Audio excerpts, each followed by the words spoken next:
Sanjay Meston जी कि जिस तरह से पाकिस्तान अब अपने घुटनों पर आ गया है, दो तरफा मार उस पर हो रही है, क्या लगता है क्या पाकिस्तान टुकड़ों में बटेगा या फिर इसका अस्तित्व ही खत्म हो जाएगा?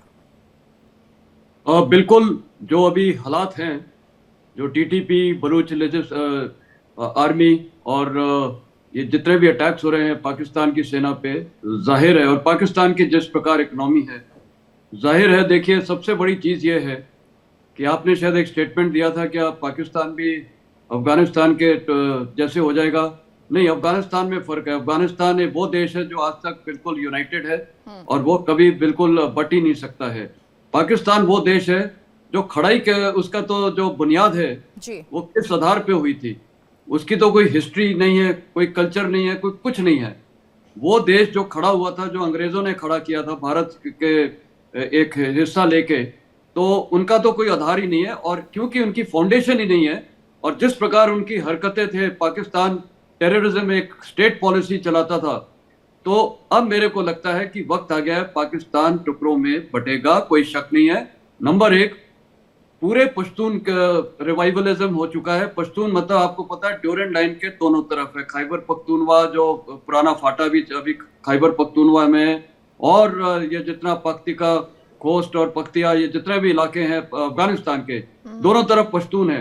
ये सारा पश्तून एक रिवाइवलिज्म हो गया दोनों तरफ ड्यूरेंट लाइन के। तो ये पाकिस्तान के लिए ज्यादा खतरनाक चीज है। दूसरा, जी। जो बलूच लिबरेशन आर्मी और बलूच फ्रंट ये जो कार्रवाई कर रही है, तो साफ जाहिर है कि जो 1893 ड्यूरेंट लाइन ट्रीटी से पहले जो ग्रेटर अफगानिस्तान था, मेरे को तो वो होता हुआ दिख रहा है और ये काफी जल्दी होगा। जहां तक पाकिस्तान ऑक्युपाइड कश्मीर है, वो भी आप देखिएगा हमारे बॉर्डर्स वापस अफगानिस्तान के साथ रिकनेक्ट हो जाएंगे, जो 100 किलोमीटर है। तो पाकिस्तान ऑक्युपाइड कश्मीर में वहां पर भी स्थिति बहुत खराब है। वो अपने आप भारत के साथ आएगा और वहां की जनता बहुत जी। परेशान है पाकिस्तान आईएसआई, पाकिस्तान आर्मी और पाकिस्तान हुकूमत से। तो जो आपने सवाल उठाया है क्या वो बटेगा, बिल्कुल बटेगा। कब होगा? काफी जल्दी होने की मंशा है। जी बिल्कुल। वीके दत्ता जी, आप क्या सोचते हैं और वजह क्या रही आखिर सर? क्योंकि तालिबान को हमेशा पाकिस्तान सपोर्ट करता रहा है, आतंक को सपोर्ट करता रहता है और बढ़ावा दिया है आतंकवाद को, तो इसके पीछे वजह क्या है? आज तालिबान खुद पाकिस्तान का विद्रोही बन गया है। देखिए, जैसी करनी वैसी भरनी। पाकिस्तान शुरू से ही सबको धोखा देता चला है। जिन्होंने भी इसकी मदद करी, इसने उसके साथ धोखा किया। अमेरिकन को धोखा दिया, उधर से डॉलर लिए, तालिबान के अंदर अफगानिस्तान में अफगानों को मरवाया और उधर से अफगानिस्तान में बोलता रहा कि मैं तुम्हारी मदद कर रहा हूं। ये दोगला मुल्क है। जिस मुल्क दीन ना ईमान, ना इनका कोई फ्यूचर, ना इनका कोई पास्ट। तो ये इस प्रकार जब आप भरोसेमंद ही नहीं है, आप धोखे के ऊपर जीते रहे हैं। आप बाहर की चैरिटी के ऊपर आपका मुल्क चल रहा था, चाहे वो डॉलर हो, चाहे वो भारत की करेंसी छाप रहे थे अपने आरबीआई के अंदर, उससे ये उड़ा रहे थे पाकिस्तान की फौज। ये ड्रग के अंदर इन्वॉल्व थे, आर्म्स ट्रेड के अंदर इनका इन्वॉल्वमेंट था, न्यूक्लियर टेक्नोलॉजी ये बेच रहा था ये मुल्क। तो ये मुल्क का क्या फ्यूचर है? ये तो है ना, ये दल्ले जिसको बोलते हैं, एक बिका हुआ मुल्क जिसका कोई दीन ईमान नहीं, जिसकी कोई पॉलिटिकल सिस्टम नहीं, जिसकी फौज एक माफिया की तरह पूरा मुल्क को चला रही है। और उस माफिया का खात्मा होने का समय आ गया है। चाहे उसकी बात करे, चाहे जो लोग अभी पख्तून हैं, चाहे बलूच हैं, या सिंधी हैं, या पीओके के अंदर जो अनरेस्ट चल रहा है, ये लोग मिलकर अभी पाकिस्तान आर्मी को घुटनों पे ले आएंगे। और देश बटा ही था किसके ऊपर? 2 नेशन थ्योरी। तो वहां तो अभी 4 नेशन थ्योरी है ना। पख्तून अलग होना चाहते हैं, बलूच अलग होना चाहते हैं, सिंधी अलग होना चाहते हैं, और पंजाब एक तरफ रह गया उनका, और पीओके तो और हम वापस लेंगे उसको। इसलिए पाकिस्तान की उल्टी गिनती चालू हो चुकी है। अब वो कितने दिन में खत्म होगी? अगर सीरिया जैसा मुल्क 11 दिन में एकदम जिसको बोलते हैं पैको काट की तरह ढह जाएगा, उसी प्रकार पाकिस्तान भी ढहने के कगार पे पहुंच गया है और इसको ढहने में हम मदद करेंगे। मैं पाकिस्तान की आवाम को बोल रहा हूं, आप ढाइए इसको। किसको? पाकिस्तानी फौज को। भारत की फौज पर हमला नहीं करेगा और पीओके हमारा, पीओके हम लेंगे। जितना जल्दी आप फौज को हटा दे उतना अच्छा उनके लिए है। नहीं तो आप भी बर्बाद हो जाएंगे, तबाह हो जाएंगे और पाकिस्तान 4 टुकड़ों में बढ़ जाएगा। क्या पाकिस्तानी अवाम ये चाहता है कि उनके मुल्क का ये असर हो? और किसके हाथ हो? पाकिस्तान की फौज के हाथों। ना वो अमेरिका कर रहा, ना तालिबान कर रहा, ना भारत कर रहा है। कौन कर रहा है? पाकिस्तान की फौज। तो पाकिस्तान की फौज को घुटनों पे लाने के लिए पाकिस्तान की अवाम काफी है। अगर वो जाग जाए, लेकिन वो जाग ही नहीं रहे, उनकी आंखों पे पट्टी बंधी हुई है, वो भुखमरी फैली है, खाने को नहीं है, पीने को नहीं है, तरक्की नहीं है, कोई इकोनॉमी नहीं है, और ये पाकिस्तानी फौजी जो है गुलछरे उड़ा रहे हैं। तो पाकिस्तान की अवाम को ये बंटवारा अगर रोकना है तो उनको जी ऐलान करना पड़ेगा, उनको जिहाद करना पड़ेगा। किसके खिलाफ? पाकिस्तान की फौज के खिलाफ। नहीं तो जो हजर होना पाकिस्तान का हो ही जाएगा, ना इधर के रहेंगे ना उधर के रहेंगे, और चार टुकड़े में बंट जाएंगे वो। ये 100% है ये अभी। जी बिल्कुल बिल्कुल। महसिन साहब, अगर हम समझना चाहे भारत के साथ क्या रिश्ते रहेंगे, फिर उसके बाद अगर हम बात करते हैं पाकिस्तान की या तालिबान शासित अफगानिस्तान की, किस तरह से आप देखते हैं आने वाला सिनेरियो? आपने जो अभी सवाल पूछा है मेरे को, आप पूछ रहे हैं भारत के रिश्ते अफगानिस्तान के साथ कैसे होंगे? जी जी ओके। आपने एक सवाल ये भी उठाया था कि तालिबान, अफगान तालिबान पाकिस्तान के साथ अभी खुली खड़ा है। मैं ये बोलना चाहूंगा, क्योंकि मैं अफगानिस्तान में खुद था तकरीबन 3 साल, तो मैं वहां अफगान तालिबान के कई लोगों से मिला था, और वहां वो बोलते थे कि अब उनको पता चल गया है कि पाकिस्तान का स्ट्रेटेजी क्या थी।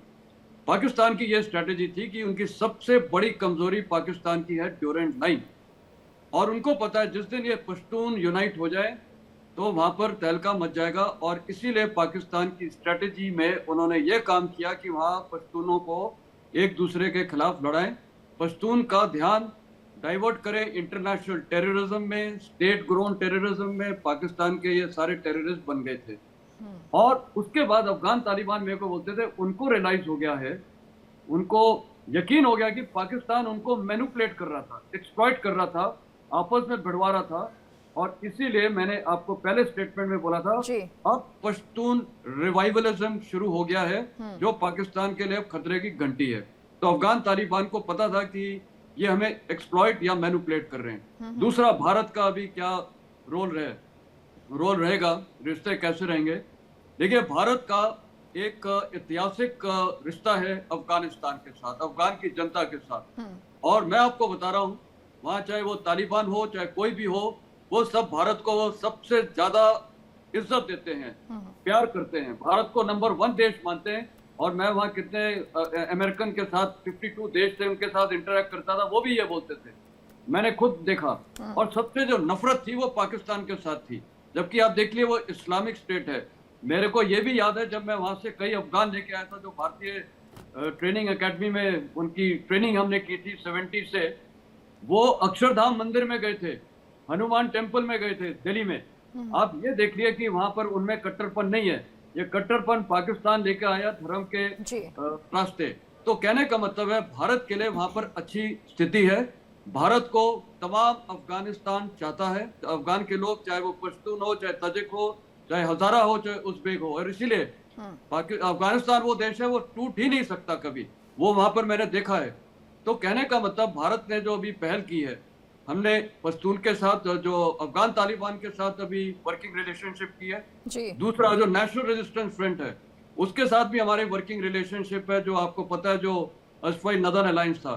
तो भारत को वहां पर बहुत पोटेंशियल है, और मेरे को लगता है भारत को अभी और स्पीड अप करना चाहिए अपना ये वर्किंग रिलेशनशिप, और अफगान तालिबान को धीरे धीरे बताएं कि इंक्लूसिव गवर्नमेंट करें, और साथ ही वहाँ जो महिलाएं हैं, बच्चे हैं, उनको पढ़ाई का मौका दिया जाए, महिलाओं को ओपनिंग्स दिया जाए जैसे हर देश में होता है, जिससे उन्हीं की तरक्की होगी। और अफगानिस्तान वो देश है जहाँ पर $4.1 ट्रिलियन मिनरल रिजर्व्स हैं। अफगानिस्तान की जनता की, अफगानिस्तान की हुकूमत की हम मदद कर सकते हैं, वो एक्सप्लॉयटेशन ऑफ द मिनरल्स, उसको हम इतना रिच देश बना सकते हैं।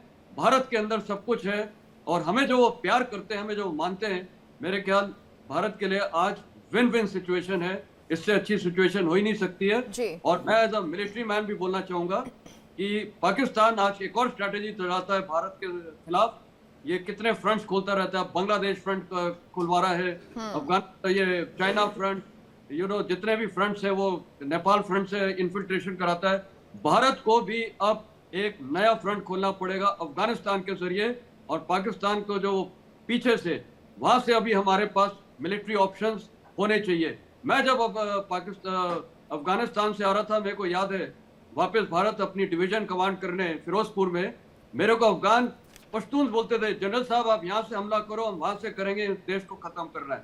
अब जी, यानी कुल मिलाकर उल्टी गिनती शुरू हो गई है पाकिस्तान की। दत्ता साहब, आप भी महसन साहब की बात को सपोर्ट करते हैं, अब ज्यादा वक्त नहीं है, काउंटडाउन शुरू हो चुका है।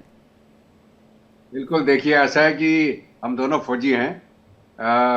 मैंने भी अपना डिवीजन कमांड किया था, पुंछ रजौरी 25 इन्फेंट्री डिवीजन, जो पाकिस्तानियों को रोज मारते थे हम। तो मेरा कहने का मतलब यह है कि पाकिस्तान की फौज की उल्टी गिनती शुरू हो गई है। मैं तो एक्चुअली पाकिस्तान की अवाम के साथ मेरी सहानुभूति है, सिंपथी है कि एक अवाम जिसको पाकिस्तान की फौज ने लूटा। तो मैं बार इस बात को इसलिए दोहरा रहा हूं कि पाकिस्तान की अवाम को समझना पड़ेगा कि अगर वो हमारे साथ आज़ादी मिली उनको, चलो ठीक है, 2 नेशन थ्योरी में बंटवारा हो गया, ये दोनों मिलके इस खित्ते में एक बहुत बड़ी तरक्की होती, इनकी दोनों देशों की खुशहाली होती। लेकिन फौज जो है लगातार अपनी अवाम को गरीबी गुर्बत में धकेलती रही और अपने हित के बारे में सोचती रही और पाकिस्तान की अवाम को बोलती रही कि भारत की तरफ से बहुत बड़ा खतरा है। और उसको रखने के लिए इन्होंने J&K का कैरेट, जिसको बोलते हैं ना, वो गाजर दिखाते रहे लोगों को कि हम J&K को आजाद करा लेंगे और पाकिस्तान के अंदर मिला लेंगे। वो तो इनका हुआ नहीं, अभी ये इनका खुद टूटने का कगार आ गया। अगर आपको याद हो, इंसर्जेंसी शुरू कराई भारत के अंदर, अगर 80s की बात करें हम, तो इन्होंने पंजाब के सेपरेटिस्ट लोगों को मदद देना शुरू किया, हथियार देना शुरू किया, उनके कैंप वहां बनाए।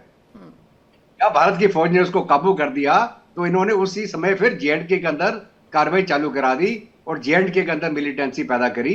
पहले इन्होंने बढ़ावा दिया भी चलो जो आजादी कर जाना चाहते हैं उनकी, और बाद में इन्होंने आस्ते आस्ते लश्कर मुजाहिदीन कर करके उसको अपनी तरफ स्वे करने की चेष्टा करी।